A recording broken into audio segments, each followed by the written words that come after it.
we should probably start by kind of trying to define what a millennial is, because there's a lot of intrigue as to what one actually is. So a millennial is also known as Generation Y, and it follows on from the baby boom generation that started in 1946 to 1964, and then Generation X from 1965 to 1979, and then the millennial generation, which is considered people to be born from 1980 to 1999, so from age between about 13 to 35.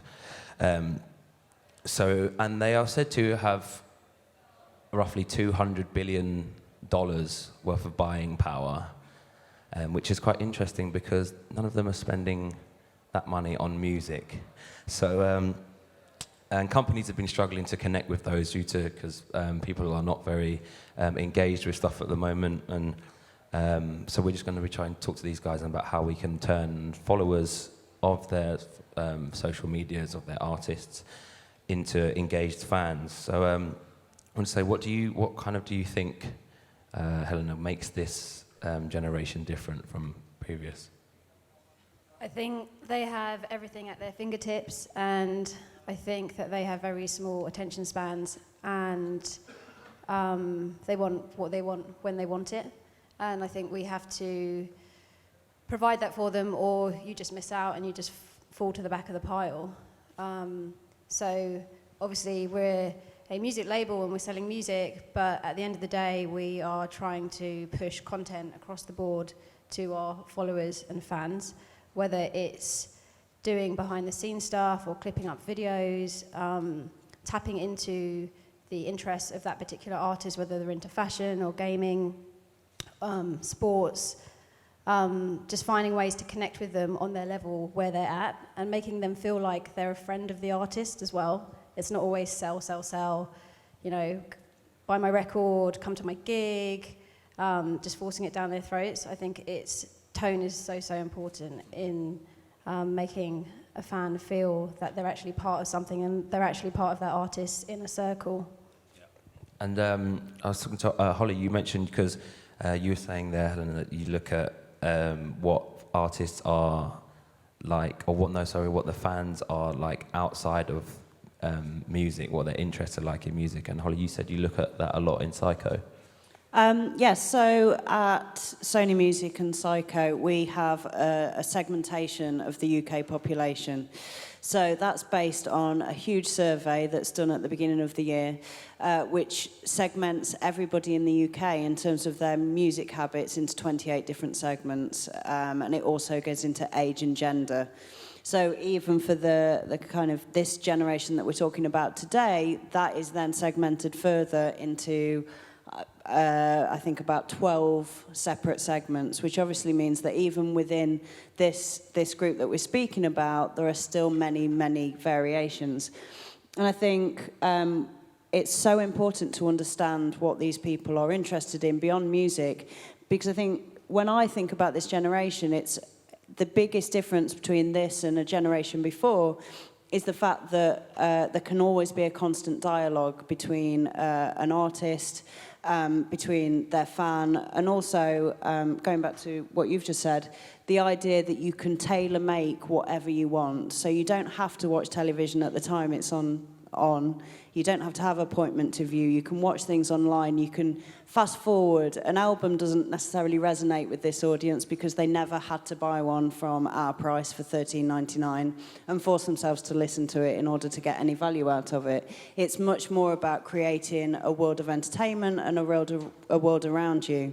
And I think in a fairly traditional music company, and a major label, that we are still tempted to do things in the way that we did it before. And it's so important to understand how people really do relate to artists, what their lives are about, and how we can take artists into that and create product and messaging and content that actually people want, as opposed to we're forcing upon them because it's just the way we do things with everything. You look at the Facebook fans and their likes and stuff, but how can you kind of tell when someone's engaged, or more so, how can you like measure success as an artist? Because you can have X amount of followers or large amount of followers and not get many likes or engagement on a piece of content that you post up. Or you could have, say, someone who you would post, you'd have a small amount of followers but get a large amount of engagement. So kind of how do you measure that? From a content perspective, like doing stuff that's funny, doing stuff that you would want to see on your own timeline, not just like filling it with news and stuff, but actually trying to engage in a social way, because that's the point of social media. But I think there is also a technical side of it, which is that the Facebook algorithm is complex and changes all the time, and tiny changes can massively, massively affect how well your business does. If your business is particularly reliant on social engagement, it can massively affect it.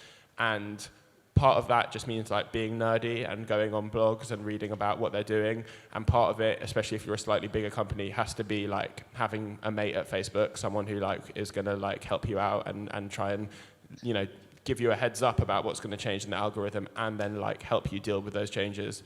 Because it can be, I think, probably especially like millennial companies are very reliant on Twitter and Facebook to get engagement. We certainly are. And I think you're then somewhat at their mercy, and so you have to be able to deal with that as best you can. 62% of millennials say that if an artist or a media outlet engages with them on social media, then they're much likely to be more engaged through them. So are there any social medias at the moment that are new that are resonating with youth a lot more than before? I think definitely Snapchat, as I mentioned, Instagram. I think as a big company, we're still probably 10 months behind what young people are using, because it moves so quickly and they'll adapt to what they use those platforms for. I mean, recently we did some work with some young fans for One Direction, not to mention them again. But it was incredible to me to see the way they communicate with each other and how quickly Facebook to them was now just about your auntie liking your holiday photo as opposed to a way of engaging with an artist. All these, they are so quick to manipulate how they use different platforms, and it's just so important to be across and aware of all of them in order to get the message across. I think it's important to remember as well that when possible, people should try and find the time to reply to fans and use social networks as a two-way thing. Getting back to people's comments or @ing them back on Twitter is a big deal, and a big deal for us in terms of like organically growing social media, because we don't have tons of money to just throw at it and buy likes from similar fans. So we tend to rely on just kind of building from the ground up and trying to find those right people. So I think, finding time, even if it's 10 minutes a day, just to scroll through your timelines and see who you can get back to, is a really good way to build fans that will engage. Noisey have quite a lot of engagement with people. They retweet and reply to people? Yeah, I think so. I mean, it is obviously a fine line, because you don't want some sort of random thing getting out of control. I think we really tend to reply to artists, because that's quite a good look if you're like having a chat with Tyler or whatever on Twitter. I think, this is like a real panel platitude coming up, but like if you would share it yourself, and actually genuinely share it yourself, like if you weren't working with that artist or that brand, but you were, if it would actually make you retweet or share it on your Facebook, then you're kind of on the right track. And actually, I know that sounds like a really boring thing to say, but actually that's a huge thing. It's kind of quite a sacrifice to like share something, do you know what I mean? You're really like putting yourself out there. If you like share an article, you're saying like, you're interrupting your mate's social activity and being like, you should read this. And so I think when you're writing copy for Facebook, for example, you need to think of a way that is going to like engender that kind of activity, and that's actually a quite like psychological social thing. It's not really it's marketing, but it's you've got to kind of approach it from a social aspect. And I think it kind of goes back to what I was saying at the beginning about like, it's not about music fans. It's not like how can you share this with other fans of this artist because they're already on your side. It's about how can you make this interesting in and of itself to anyone, and then that's where you see sort of real runaway social traffic or viral things, and that's kind of the bread and butter of what we do, and it goes quite well for us. I wanted to ask about brand partnerships, because a lot of obviously artists and editorial platforms are collaborating with brands a lot now to obviously mutually benefit each other. You work with people, they'll both get something out of it. So how do you kind of pick the right one, so to speak, and go with it so that it doesn't, so that artists can, what am I trying to say here? So that people can, because obviously people can recognize what's not genuine. So kind of how important are brand partnerships to you, and kind of what do they, how do you go about picking the right one? I think there's still a massive opportunity between brands and music artists and music platforms that's not even been touched. I mean, the amount of brand partnerships that we do is actually really tiny.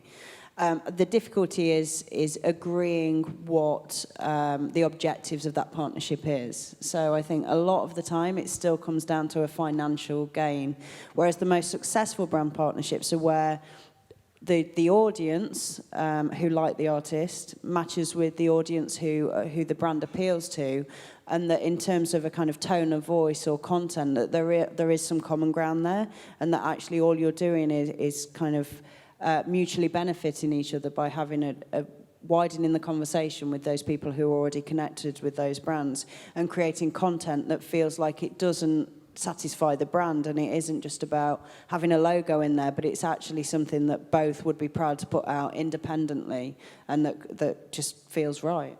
How do you kind of balance what works with on social media without kind of oversharing, and how do you manage that balance between being creatively credible and what you share too much or not too much? I think people are very worried about oversharing, and it's an issue, but it's also worth remembering that most people aren't that engaged with your thing, and you kind of do need to whack them across the head a few times for them to take notice.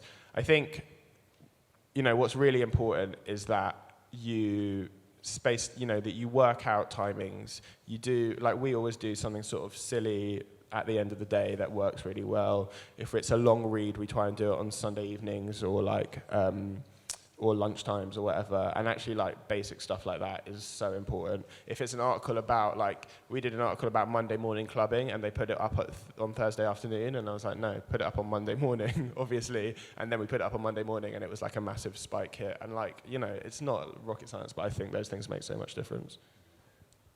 I think as well, with Facebook, it's very easy to see where your fans are and what time of the day they're the most active. So if we have artists that have a big fan base, say, in North America, then you might find that the best time of day to post is 8, 9 o'clock at night. And we certainly have seen that for one of our artists, Nitro, who's an American rapper living in the UK at the moment, that his fan base gravitates to the evening period, and we will get triple the interaction if we post around that time. The way that people want to be treated on social media has changed massively. At the beginning of social media, there was a real trend for that kind of everybody getting behind something, making a trend, making it do all these things. And fans wanted to join in and feel part of it, almost like a game. But we find increasingly that people don't want that. They don't want to be asked for stuff when actually you get absolutely nothing back. And it's just about making sure that the conversation is genuine. And I think the one thing that we always have to keep in mind is don't think that people are stupid. Even if they're not the coolest, they're not at the bleeding edge of new music, they still know what you're doing, and they're very aware of how this machine works and all the different parts of it. One thing that I didn't say before, but is really important, is geo-targeting. You know what I mean? If you're doing a global radio show, obviously you have to do 12 different posts and them all be geo-targeted for the right time. If you're not, you can drop it and be it's out, but then you should follow that up. And also you get much better engagement. And specifically, if the guest on that radio show is someone from Germany or someone from Berlin, then do a separate post that's just targeted to Berlin, because you'll see really good engagement on that, and it will reach the right kinds of people. So that's really important. In terms of audio, video, it's kind of, it's definitely trial and error, but it's also just when do you watch videos? You don't really watch them that much at work while, in the afternoon. It's more of like an evening thing. When do you look at quick pictures? When you're like bunking off when you should be working. It is that kind of stuff, and it's just kind of working it into your own kind of social time frame. And then you might be totally wrong. You might post a video in the morning, and that is actually, like, one thing we found, we assumed that because we're marketing to millennials, they're not going to be up in the morning, blah, blah, blah, blah, blah. But we've actually started posting stuff at 6 and 7 a.m. and seen huge amounts of traffic, like peak traffic at that time. So I think, it's a case of trial and error, and you just keep working with it. But then take a note, look at the analytics, and fiddle that way. I think dark posts are really important as well. If you're syndicating a show to lots of different territories, then that can allow you to target each territory and not flood anyone's timeline. Kind of, if you're in Germany, you're not going to know what you're sending over to South Africa, and you can just connect with people different times of the day that way. I think it goes back to recognising who you're targeting. Because although not everybody's the same, not everybody has the same habits, not everybody does... There are trends. So if you're targeting a little mix audience, you know that they're at school for a certain amount of time. So you're not going to do that. If you're targeting, I don't know, if it was me targeting a similar version of me, then I'd work out what the kind of habits are, what the trends are, what are these people doing in their life. Because I think sometimes we're under the illusion that people are waiting for this stuff. They're not. It's about getting into their lives and managing to grab 3 minutes, if you can manage that, in a very busy life where they're being served lots of messaging and lots of different things. And that's why the quality of the content is so important, because if you've lost them within 2 seconds, they're gone and they're not going to keep watching. And I think it goes back to like your first thing, which is like, why are millennials different? The big thing is like they really dictate the schedule. You don't. It's not a thing where you can say like, we're going to have this album campaign and we're going to drop this single here and this single here and then drop the album. Because I think millennials are willing to part with cash and they are willing to engage, but it has to be on their terms. And if the album leaks and you're going, don't get the leak, the album's coming out in 4 weeks. No, like no one's going to do that.